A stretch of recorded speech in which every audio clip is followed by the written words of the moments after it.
Alzheimer's disease affects more than 5 million Americans, a number that's expected to grow to 16 million by 2050. Early intervention can help to lessen the most debilitating of symptoms, namely memory loss and problems with reading and organizing thoughts. But unfortunately, it remains one of the most challenging neurological disorders to detect.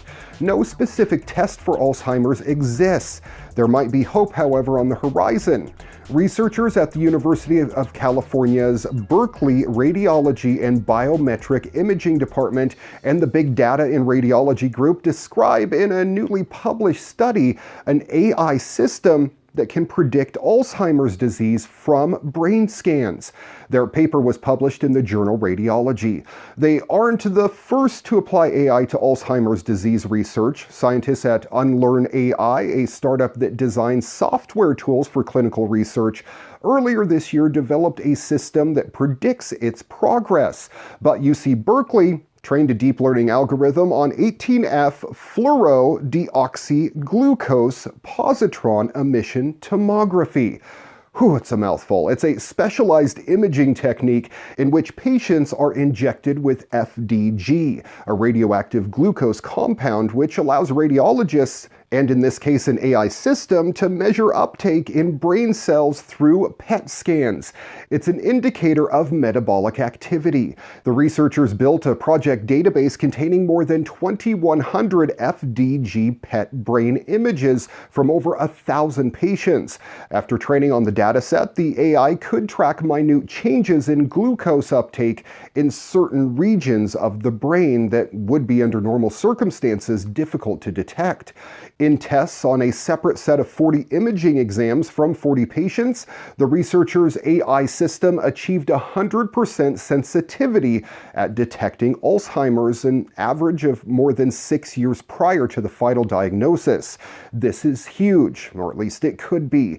The team cautioned that it's still early in the research and that the test sample size was relatively small, but they believe the system could be used to complement the work of radiologists and that it could serve as the foundation for AI that can identify patterns of protein buildup, abnormal protein clumps, and other biological markers associated with Alzheimer's disease. SpaceX plans to use a Falcon 9 rocket to test some of the BFR's key features, even before the company builds a full-size version of its interplanetary vehicle. The private space corporation's chief, Elon Musk, has revealed on Twitter, of all places, that SpaceX plans to upgrade the second stage of a Falcon 9 to be like a mini BFR ship. See, the BFR comes with a passenger spacecraft that can carry up to 100 people and up to 450 tons of cargo. The company specifically designed it for manned and big cargo missions to the Moon, Mars, and even further. SpaceX is even hoping to use the BFR to establish a Martian base and colony in the future. Musk didn't elaborate on how the company will upgrade its Falcon 9, but he did say that the mini BFR ship won't make a propulsive landing back here on Earth.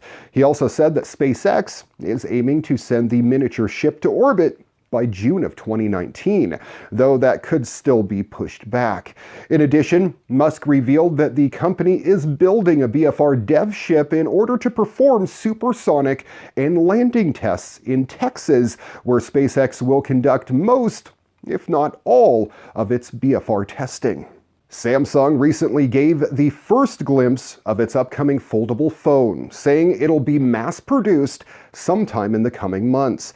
Justin Dennison, Samsung's Senior Vice President of Mobile Marketing, showed off the phone, which is a tablet when it's fully opened and a phone when it's closed. It uses a new display technology called Infinity Flex Display. It lets you open and close the device over and over without any degradation. The device he showed isn't the final product, thankfully. It's likely the phone Samsung releases will be sleeker and have smaller bezels. The success or failure of Samsung's first folding phone will depend on how well Samsung has been able to button up the device. If it's a slick, attractively designed product, it will be a magnet for gadget lovers everywhere. If it is bulky and hard to use, it will be a tougher sale. The foldable phone can run up to 3 apps at the same time, something Samsung calls multi-active window.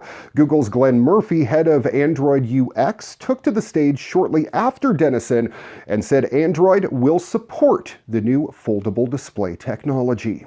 There has been so much news recently involving Elon Musk, and I have another one for you.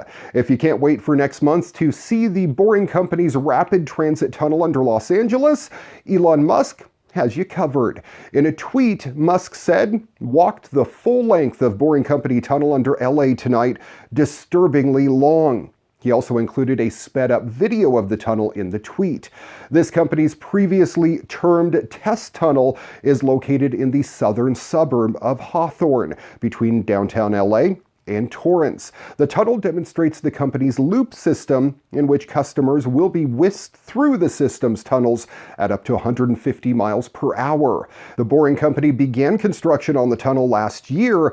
Last month, Musk announced via Twitter that the first tunnel is almost done and would be open to the public on December 10th.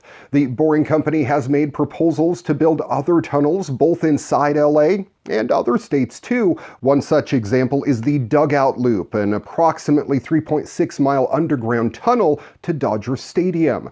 Moreover, the company was asked to build a high-speed express service in Chicago between O'Hare International Airport and the downtown core. Musk said in May that rides on the LA transit system will cost you $1.